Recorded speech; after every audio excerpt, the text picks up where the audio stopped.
It was a complete fiasco. I'm Joseph, this is Input English. Fiasco is a wonderful word in English and it's used a lot. The short definition in English for fiasco is a failure, but it has more color than that. It suggests a glorious failure, a magnificent, grand failure, not a little failure. Not a small mistake, but something really outstanding. So yesterday, for me, was a fiasco. Whenever you hear the word fiasco, you really need to listen to all the details that come afterward. Usually if somebody describes a fiasco, they're about to hold forth and tell you all the things that went wrong. They might just say it was a fiasco and move on, but you just have to listen because they'll tell you, oftentimes they will tell you why it was such a glorious failure. Before we get into the story, let's talk a little bit about the word fiasco. As I understand, it comes from an old version of Italian. Far fiasco means to make a bottle. Apparently, the Italians used make a bottle, far fiasco, metaphorically for a mistake or a failure. So what was this big fiasco about yesterday? Well, I had an errand. I had to go down to that repair shop and pick up my truck because I'd had some work done, new tires. One of the prices I pay for living out in the middle of nowhere, out in the mountains, is there's no public transit where I live. I could walk 10 miles to get to public transit, but yesterday I chose to call the Uber driver. Uber sent a car out and that was no problem. That was perfect. Everything went fine. Once I got into town, my smartphone told me where to go to catch the bus and when it would be there. The smartphone updates the data in real time. And as I got to the bus stop, I checked the smartphone and it said that the bus was delayed. Well, I can deal with that. Very much in keeping with the theme of fiasco, you might notice that I've changed locations. So I was standing in the grass making this video with a selfie stick, pretty obvious what I was doing. And about 20 people walked up with yoga mats. They were looking for a nice, convenient place to have a yoga class. And they just walked right over and took over the place around me to do their yoga class. They were oblivious to the fact that somebody was already using that area. Now, I have to admit, this is a public place, and I need to not get all wrapped up in my own self-importance. So I would say that the intrusion of that yoga class into my video is very much in keeping with the theme of this episode.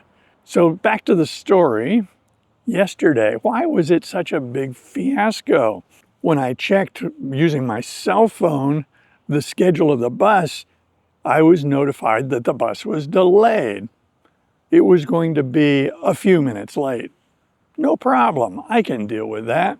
As I waited, I checked my phone again, checked the time, and checked the progress of the bus, and was notified real time that the bus was further delayed, and now it's an 11-minute delay. I thought, no problem, it'll be fine, and so on. Pretty soon it was an 18-minute delay. Soon it was going to be a 19-minute delay. And I just rolled with the punches. I just dealt with it. I was just there enjoying a nice summer day. The bus came and I got on the bus. Now that bus from Los Gatos to the transit center in San Jose is about a 45-minute ride. A lot of stops, a lot of people getting on, getting off, but it was fine. It did exactly what it was supposed to do. It got me from point A to point B. Before I got to the transit center, while I was riding the bus, I checked the next bus to which I would be connecting. I knew that I had plenty of time to walk across the parking lot and get the next bus. Perfect. When I got there, I got out of the first bus and looked at the place where the second bus should be, and there was nothing there. So I checked my cell phone, and it had updated the bus schedule, and it informed me that the bus that I was about to catch was canceled. Not delayed, just completely wiped off. The map, it doesn't exist any longer. Super. So based on that information, I recalculated my travel time, and now it's getting fairly inconvenient. I'm getting later and later on this trip. It's taking longer and longer, and I'm becoming more and more impatient. So I got to a threshold, I got to my limit of tolerating the inconvenience, and I switched to the Uber app and summoned an Uber. Within 5 minutes, that car was there, picked me up, and the trip by Uber was very quick. Soon I was standing in front of my truck. So the travel was a fiasco, but I just took it as an opportunity for me to recognize that I'm not the center of the universe. I'm not that big a deal, and these kind of inconveniences are sustained by people all over the world every day. It's not a big deal. But it was a great way to talk about a fiasco. So what else? Well, the truck is cool. I have told you in a previous video about a fiasco of driving into Chaco Canyon in my little Subaru. The Subaru has four-wheel drive, and so because of that, and because of the advertising by Subaru Corporation, I had assumed that it was a go-anywhere vehicle. Well, that's not true. It's a go-anywhere as long as the roads are okay vehicle. But deep sand, no, it isn't going to do that. There were many places on my trip in the spring that I didn't go or couldn't go because of the vehicle. So I now have a used Jeep. Okay, I needed to change the tires. I wanted bigger tires, not for cosmetic interests. I'm not trying to make a visual statement with this vehicle. I'm dealing with it completely as a tool. It is a mode of travel, and it needs to be capable. It's already four-wheel drive, and what I wanted was better ground clearance.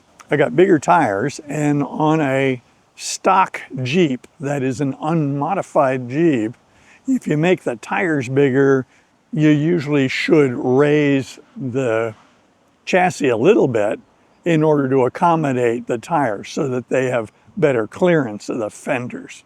So I did that. So let's walk over to this beast and let me introduce you to the mode of travel that I'm putting together.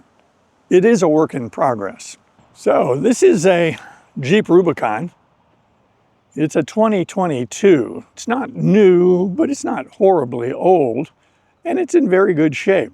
The dealership where I bought it had told me that it had been involved in a small motor vehicle accident and that the damage was minor. And I accepted that. I had looked over the vehicle and I didn't see anything. The dealership told me that nothing had been replaced or repainted. It was just in a small accident.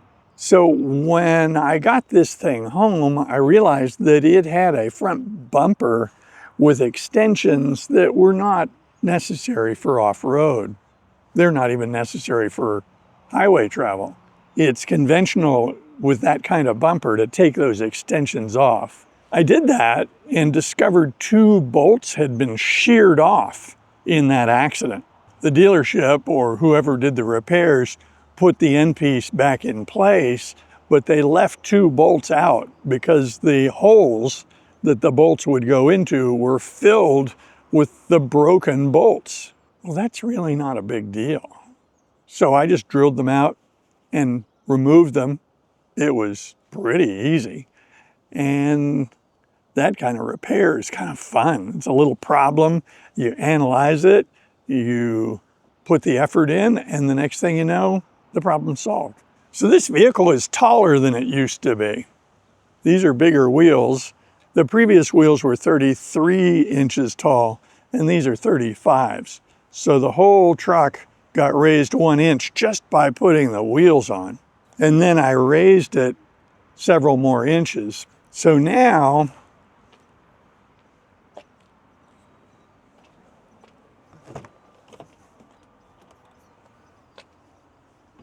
getting into the car is not as easy as it used to be. So when you raise a vehicle on purpose, you raise the frame of the vehicle up to get better ground clearance, that's called a lift. So I put a lift in the suspension. I knew it was going to be hard to get into the car, so I actually have ordered running boards. I was going to do that anyway. You can put steps on these that make it very easy to get in, and so that's on order, and I'll put those in myself. One of the things I have observed is that Jeep owners frequently turn their Jeep into a canvas for expressing themselves.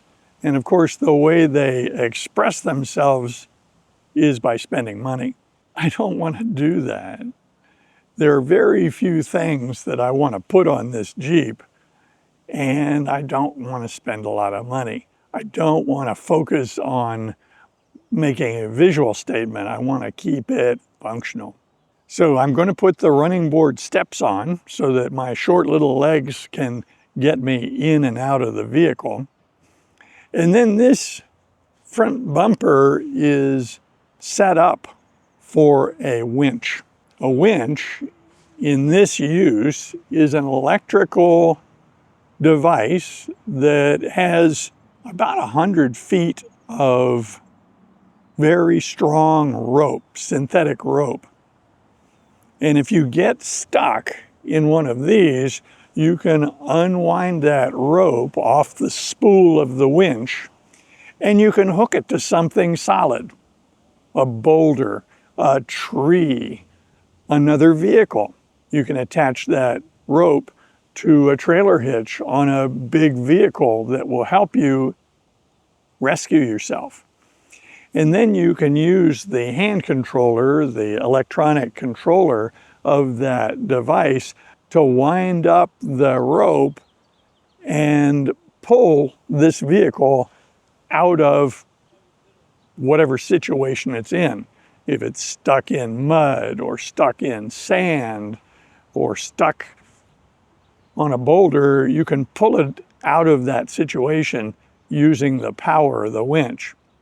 For this size vehicle, 10,000-pound winch is plenty for most places. One of the nice things about winches is that they're easy to install. It's like Legos, you know, it's not a big deal. It's not complicated. You basically take off a couple of pieces here, drop the winch in, tighten up some bolts, and you're good to go. So I could see me putting that winch in.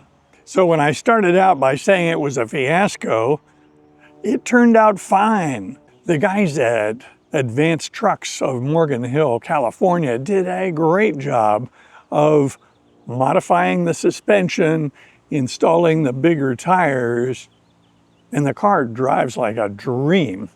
So that part of the day, I'm very satisfied.